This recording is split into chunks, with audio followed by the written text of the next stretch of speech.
5월 10일 K-메인 뉴스 브리핑입니다.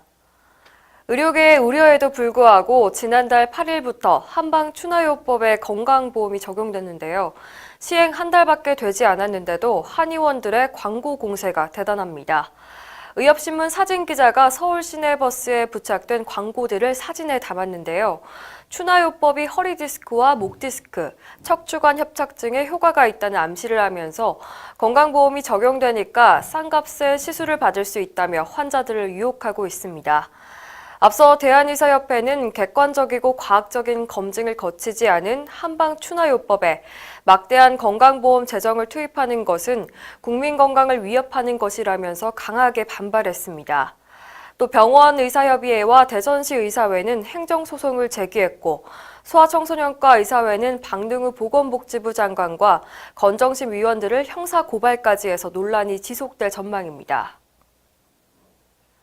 공중보건의사의 훈련기간이 복무기간에 포함되지 않는 문제가 헌법재판소의 판단을 받게 됐습니다.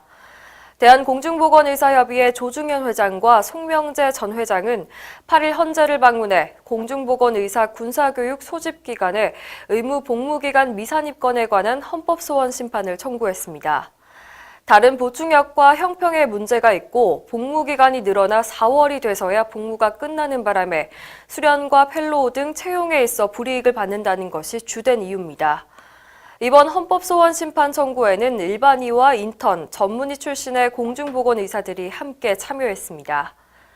조준영 회장은 헌재 결정을 통해서 국가와 국민을 위한 원칙이 바로 세워지길 바란다고 강조했습니다.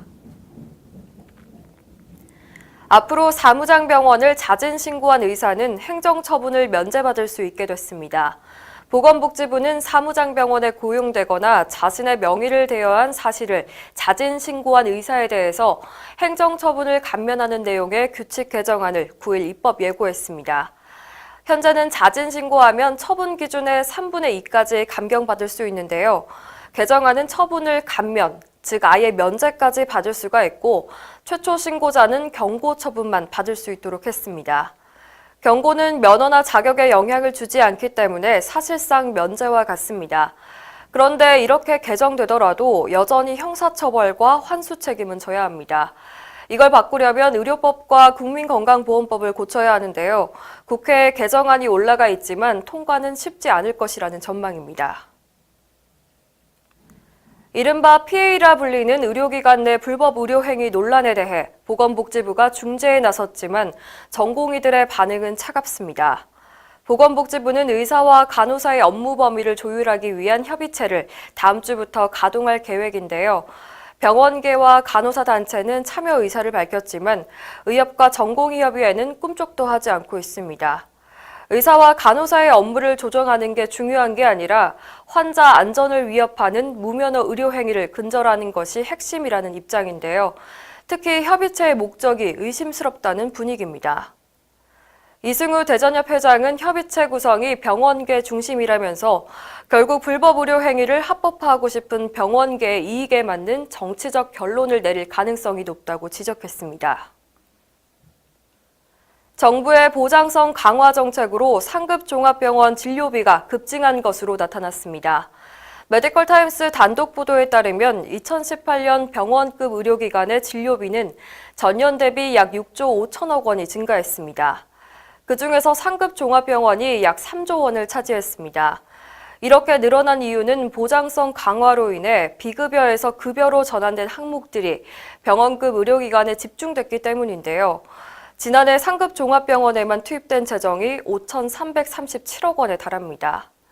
여기에다 천택진료제 폐지, 상복부 초음파와 상급병실 급여화 때문에 발생한 손실을 보상해주기 위해 투입된 재정도 3,485억 원이나 됩니다. 이 같은 대형 병원의 보험 재정 쏠림 현상에 대해서 건보공단도 우려를 하고 있는데요. 병원계 입장은 다릅니다. 기존의 건강보험 통계에 나타나지 않았던 비급여 항목들이 급여화되면서 마치 진료비가 늘어난 것처럼 보일 뿐이라는 겁니다. 본격적인 수가 협상을 앞둔 시점에서 병원의 진료비 규모 변화가 어떤 영향을 미칠지 관심이 집중되고 있습니다. 이상으로 뉴스 브리핑을 마칩니다. 자세한 사항은 의협신문을 참고하시길 바랍니다.